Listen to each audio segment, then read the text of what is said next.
The history of the African continent, home to 15% of the world's population, remains a mystery for many. Historian and Harvard professor Henry Louis Gates Jr. admits in his youth it was a place he rarely considered.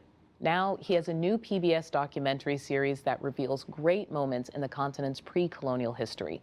It's called Africa's Great Civilizations. He joins me now to discuss that work. Henry Louis Gates Jr., welcome to the program. Thanks for having me on. So you've tackled all kinds of African American history, but this goes all the way back, way back to cave paintings. So what was the genesis of this idea? I wanted to do a comprehensive history of Africa.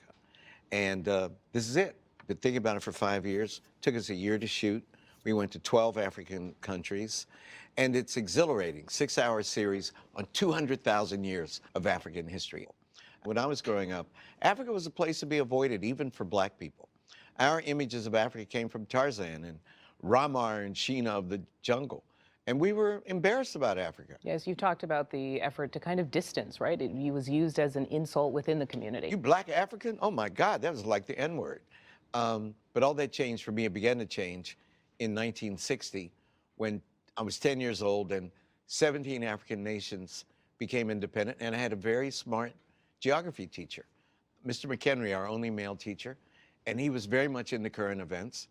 And I was very much into being a good student. And a lot of the current events featured these emerging new African countries. And so I memorized romantic sounding rhythmic names like Moise Chambe and Patrice Lumumba and Mogadishu, words like that. And I became fascinated with Africa, slowly but surely making my way to Africa when I was 19 years old. I think we can hear that in your introduction. I want to play a clip of that. Okay. Africa is the home of the world's most ancient civilizations. Far too often, Africa has been thought of as isolated and static, but nothing could be further from the truth.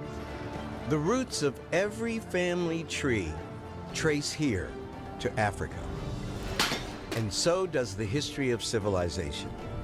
In this series, we'll be going on a journey through 200,000 years of history. We'll explore great cities built along Africa's extensive trade networks, discover art of unparalleled beauty and technical brilliance, and marvel at thousands of years of breathtaking architecture. What struck me watching this is that you use words like merchants and trade and engineering. It seemed like you were really trying to stress the achievements here. Why do you think those achievements have been obscured?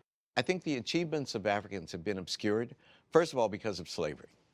12.5 million Africans were shipped across the Atlantic Ocean between the 16th century and the 19th century. 12.5 million Africans shipped to enslavement in the New World.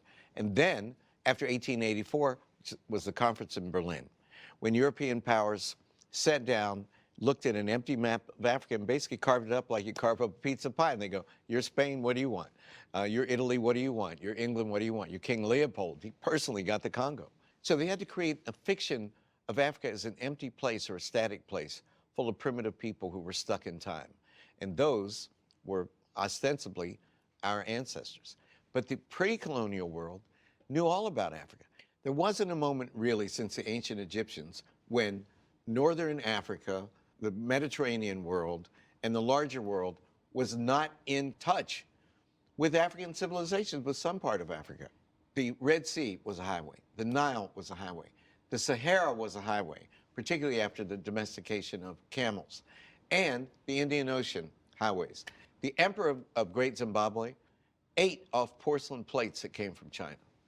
That's the 13th century. I mean, it's incredible. Most of Europe's gold between 1000 AD and 1500 AD came from West Africa. All of our history was stolen from us. We were robbed of the history because Europeans wanted to justify an economic order which depended upon our ancestors' exploitation. It's almost as though you are taking these stories out of the footnotes of history and elevating them. It's an excellent metaphor. We need, for the facts of African and African-American history to be a normal, naturalized part of the curriculum, to be moved from the footnotes up into the text. Black History Month is great, but we need every day to be Black History Month. And what's that mean? When you take a course in the history of civilization, Africa should be there as well. And I'm not talking about mythic claims that won't stand scholarly scrutiny. I mean facts about the history of the world, which every educated person should know about. Knowing your history is empowering, and Africa stands poised on the birth of a resurgence, a new renaissance. As you said, 15% of the world's population lives on the great African continent. And knowing about this rich and splendid history will be crucial to the individual self-esteem of every African and to the collective, as it were, sense of itself of the African people.